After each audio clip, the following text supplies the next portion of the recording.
In Forsaken, you can either be a killer or survivor. As a survivor, your objective is to fix as many generators as possible in order to reduce the game timer. Once this timer runs out, you win. There are a variety of survivors in the game, each with their own unique abilities and playstyles. And while they each help out in their own ways, certain survivors are definitely better than others. So in this video, I'll be ranking every survivor in Forsaken based on their abilities and how they contribute to the team. This is quite a hefty video, so hit that like button and subscribe and let's get started. There are a total of 10 survivors, and for our first one, we have the Noob. It is a 3-star character, meaning they're a medium difficulty. It has a standard 100 health and 3 different abilities. Its first one is the Bloxy Cola, which upon drinking gives you speed 1 for 10 seconds. It has a cooldown of 12 seconds and can only be used twice per game. This can be useful for escaping the killer, but it takes roughly 2.5 seconds to drink, and during this time you can't sprint. So if you have poor timing on this ability, you might be screwed. But drink it in advance, and you can book it to the other side of the map. 10 seconds of speed 1 is really long, letting you gain a lot of distance on the killer. Its next ability is the Slate Skin Potion, which grants you temporary immunity to all damage. It takes 1.5 seconds to drink and has a cooldown of 65 seconds. The effect lasts for 6 seconds, and when it ends, you get speed 2 for 2 seconds. And while you are invincible, your speed reduces to a snail's pace, being minus 40%. This means you cannot get away from the killer. So they can simply wait for the potion to run out, then start attacking you again. However, this can be nice if you completely run out of stamina or just want to stall for some more time. You can use it twice per game. His final ability is the Ghost Burger, which allows you to become slightly invisible and undetectable from killer abilities. It gives you undetectable for 10 seconds and invisibility 3 for 8 seconds. It has a cooldown of 45 seconds and can be used as many times as you want per game. This can help you hide, but during a chase, it usually won't be of any help. It takes a while to eat, and since you're not completely invisible, they'll easily kill you. Overall, the Noob can't do much to stop the killer or support their teammates, but they can stall out the timer a lot. A Noob with all their abilities left can take forever to kill, making them easily the strongest character for Last Man Standing. Not only can you use the Ghost Burger to initially avoid detection during Last Man Standing, but by spamming your abilities, you can easily escape the killer without really having to juke them at all. Because of that, I'm going to put them as a solid B tier. They don't really provide much to the team, but a really sweaty Noob can be extremely annoying to kill and a huge time waster. Next up, we have the man himself, Shedletsky. They have a 2-star difficulty rating, meaning they're a pretty easy survivor to play. He has the standard 100 health and 2 abilities. His first ability is the Slash, where he pulls out his sword, stunning the killer. It stuns the killer for 3 seconds, deals 30 damage, and has a cooldown of 40 seconds. This ability can be very helpful during a chase, as you can catch the killer off guard, then take advantage of the time they are stunned to run away. The cooldown of 40 seconds is a bit long, but if you're good at strafing, you'll be able to use it multiple times during a chase. It can also be used to help out another survivor, stunning the killer and helping them get away. Do note, however, you won't be able to hit the killer from behind, as when using the ability, you slow down extremely and have a relatively short hitbox. But if you surprise them from the front, it can be pretty easy to land. His second ability is the Fried Chicken. When used, he eats a piece of fried chicken, gaining 5 HP instantly, and then an extra 35 health over the span of 10 seconds, resulting in a total of plus 40 HP. If hit by the killer mid-healing, the regen effect will be cancelled. You can't use his ability mid-chase, as you'll slow down heavily while using it. The ability can be used a total of 2 times, meaning you can heal up to 80 health per game. That effectively gives Shedletsky 180 health if you can manage to run away and heal. This, combined with its good stun, makes Shedletsky a really good character. I would say that they're one of the best general characters, being good in every situation. They do not rely on their team at all and are pretty much completely independent. However, they're not as helpful as certain support characters, and it can be a bit hard to stun the killer while they're chasing someone else, so I'm going to rank them as a solid A tier. If you're a new player, I highly recommend learning Shedletsky. Next up, we have Taph. Taph is a support character and has a 2-star difficulty. It has 90 health, which is 10 less than usual. It has 2 different abilities, with its first one being the Tripwire. When activated, you place down a tripwire, placing down each point individually. You can make it as big as you want, but there can't be anything intersecting it. The string is pretty transparent, but the sticks are easy to spot, so make sure to hide those. If their killer walks into the tripwire, they'll get slowness 2 for 4 seconds, and their location will be revealed to all survivors. This ability has a cooldown of 25 seconds, and you can place up to 3 of them at a time. Their second ability is the Subspace Trip Mine. They throw a proximity mine on the ground, which explodes if the killer comes within radius. If the killer is caught in it, they are inflicted with Subspace 3 for 5 seconds and Helpless 1 for 3 seconds. This same effect is also applied to Taph if they are caught within the explosion, but this is only the case for the Taph that threw the bomb. Subspace makes the camera move slightly by itself and messes up their screen, which can be quite disorienting. Helpless prevents them from using their abilities, which can delay them from killing you. The ability has a cooldown of 40 seconds, and the bomb explodes by itself after roughly 45 seconds. While these abilities can be quite spammy and annoying for the killer, they aren't very helpful against someone who is experienced. If you're simply paying attention, you can spot the trip mines and swing your attack in advance. Attacking the tripwires instantly breaks them, allowing you to smoothly run through them without slowing down at all. And while the trip mines can be annoying, it doesn't actually help them get away. You can just continue killing them once the helpless runs out. Also, while it can be tricky to do, you can hit the mines before they explode, and they won't inflict helpless. Taph also really can't do much to defend themselves when they're being chased, having to rely on any existing traps. They can't throw the proximity mine while running since they slow down heavily. And since, as we mentioned, its traps don't really do much, you're kinda screwed. So while Taph can be good against inexperienced killers, and there are maps with certain spots spots where the tripwires are almost completely invisible, he ends up not being that helpful. It really isn't that hard for a killer to deal with Taph. Because of that, I'm gonna rank him as a C tier. They're a fun character, but against someone who knows what they're doing, it's not very good. Next up, we have the Guest. It has a 4-star difficulty, making it one of the trickier survivors to use. It has 115 health, which is 15 more than usual. The Guest has 3 abilities in total, with its first one being the block. When used, the Guest braces for impact, becoming invincible for 1 second. If hit by the killer, they take no damage and gain a charge for their punch ability. However, if the killer does not attack them, they are heavily punished, as upon using the ability, they have their movement reduced by 80% for 2 seconds, making you a sitting duck. The block ability is heavily correlated with their next ability, the punch. After a short windup, the Guest punches forward, and if he lands the punch, the killer is stunned for 2 seconds. If you use the punch ability within 1 second of a successful block, it becomes a parry and instead has a shorter windup and stuns the killer for 3.5 seconds. While you do gain a charge for this ability every time you land a block, you can't have more than 1 charge. The punch ability can either be used to help you escape the killer or saved and later used to help out a survivor who's being chased. It's easier to land on a moving killer than Shedletsky's stun thanks to its much bigger hitbox. His final ability is the charge, which sends him running forward for 1.5 seconds. If the killer is hit, they'll be unable to use their abilities for 1.5 seconds and get knocked back slightly. The Guest will also temporarily become invincible for 1.25 seconds, preventing the killer from getting an easy hit. This can be used to help other survivors who are being chased, as you can briefly interrupt the killer, creating a bit of extra distance. The Guest is a much more team-focused stunner than Shedletsky, aiming to protect support characters. It actually has a higher hit priority than other survivors, so you can choose to tank a hit for other survivors that are low, or even block an incoming attack. The Guest has one of the highest skill ceilings in the game, potentially being an absolute nightmare for killers. One of the best things about the Guest is the mind games you can play on the killer. They will always be paranoid of your block, and sometimes won't attack you when they could have easily landed a hit. So if you're sparing with your block usage, you can simply focus on strafing the killer and take advantage of their paranoia. I personally have had games where I've been completely embarrassed by a sweaty Guest, and I think they're a very powerful survivor if used properly. But the fact you must first block an attack before you can stun the killer and have no form of healing, in my opinion, makes it a bit worse than Shedletsky. It definitely has a big advantage in the fact that the block only has a cooldown of 24 seconds, which is much shorter than Shedletsky's stun. But still, going for a block can be extremely risky, and sometimes the killer might accidentally miss you, and then you're screwed. So I'm gonna rank them as an A tier survivor, 1 spot below Shedletsky. It has potential to be better if the player is extremely skilled, but in my opinion, it's much less consistent, and Shedletsky being able to heal just gives it the upper hand. Next up, we have Elliot, the Pizza Man. They are a 2-star difficulty, having a relatively simple playstyle. They have 80 health, being 20 less than usual. Elliot has 2 different abilities, with their main one being the pizza throw. They toss a pizza in front of them, which can heal other survivors for 35 HP. This amount increases by 5% for each generator completed, capping out at plus 25%. So they can heal up to 44 health per pizza. That's almost half health for the average character. But do note that the pizza healing effect is decreased by 15% for every additional Elliot that's in the game, so you don't want to be playing with too many. The ability has a cooldown of 45 seconds, so you can use it quite often. Unfortunately, Elliot is not able to heal himself. His second ability is Rush Hour. This ability gives Elliot speed 3 for 3 seconds, which is an insanely powerful speed boost. You can easily gain distance on the killer using this ability, greatly improving Elliot's survivability and independence from the team. Starting the game, the ability has 1 charge, but after using it, you have to heal another player before you can use it again. You can only have 1 charge at a time, so you can't stack up the ability. Also, healing another Elliot will not recharge the ability. Regardless of his charges, it still has a base cooldown of 25 seconds. He also has a passive ability, where if another survivor is damaged, their location will be revealed on the map, allowing you to find them. But this is also useful if you're trying to avoid the killer, since presumably the killer is near the survivor that has been damaged. Elliot is an insanely good survivor. The pizza is easy to provide from a safe distance, so you can just observe the killer, then toss in a pizza whenever a survivor is hit. The healing is so powerful that killers are forced to prioritize killing Elliots.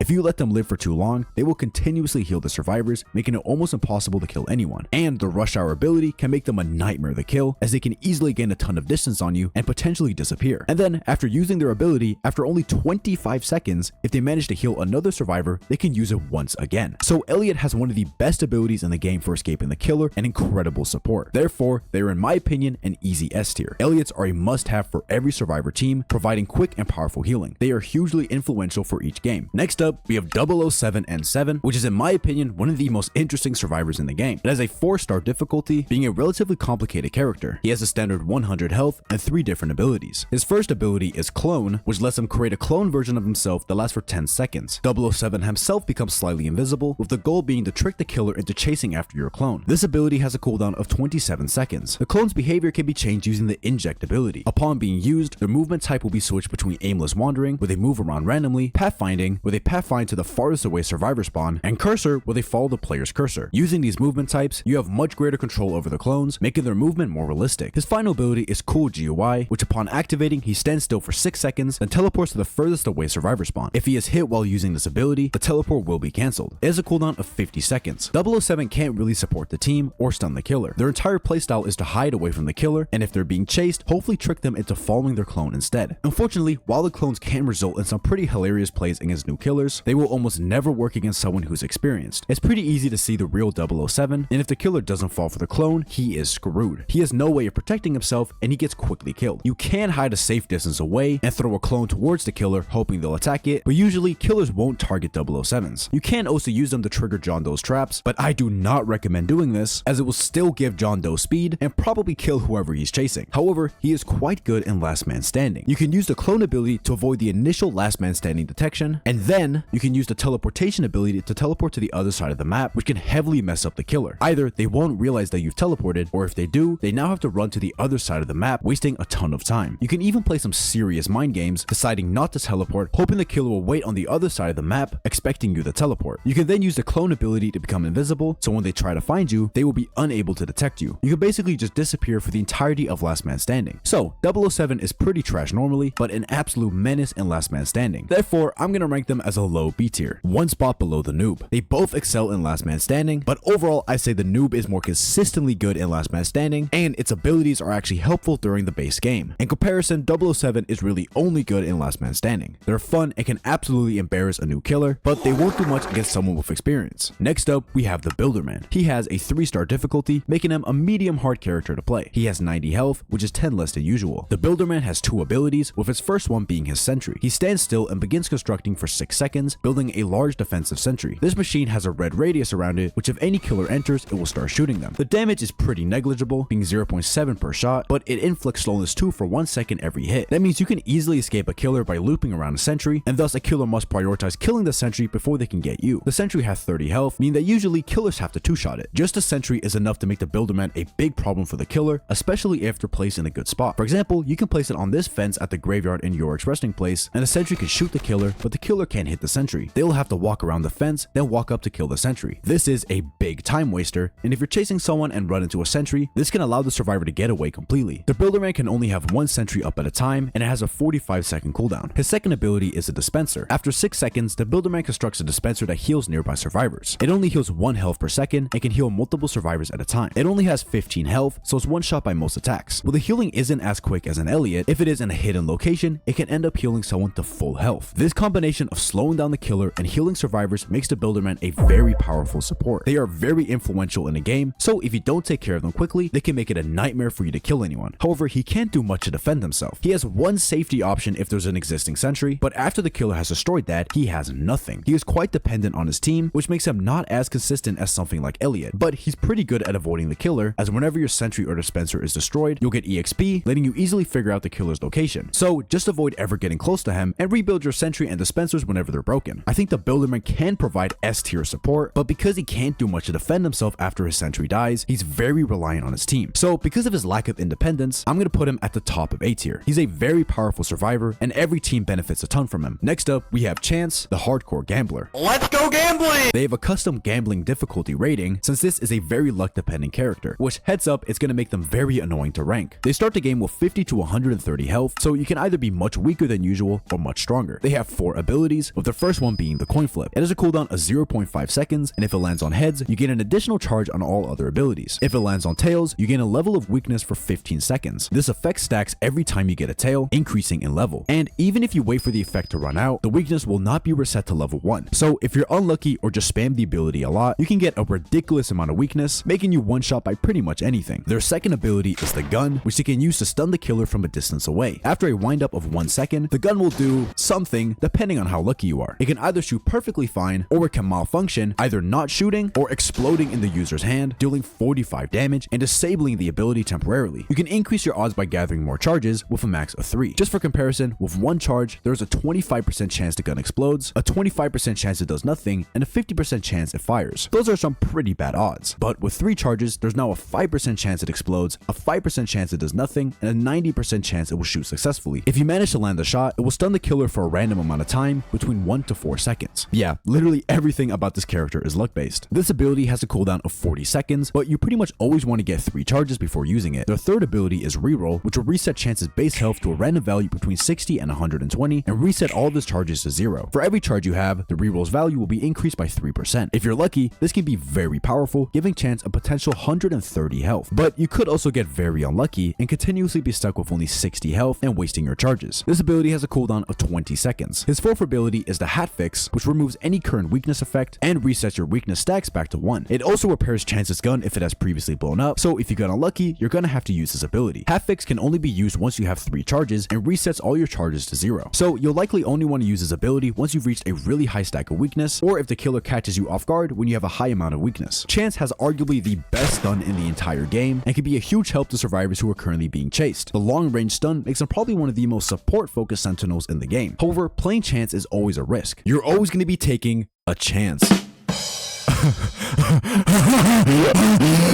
First of all, the gun could always just explode while you're using it, and if you have weakness, that can end up one-shotting you. But you also won't be able to use the gun multiple times in a chase, as in order to get it back, you'll have to flip the coin. You could risk using a gun on 1 charge, but if you're playing it safe and want 3 charges, you'll likely end up stacking a ton of weakness and get one shot by the killer. Obviously, due to how luck-based he is, Chance is a very inconsistent character in the game. His stunning can be amazing and extremely annoying if there are multiple chances continuously stunning you, but it's not very easy to land as it doesn't have any lingering hitbox, and it also has quite a narrow hitbox.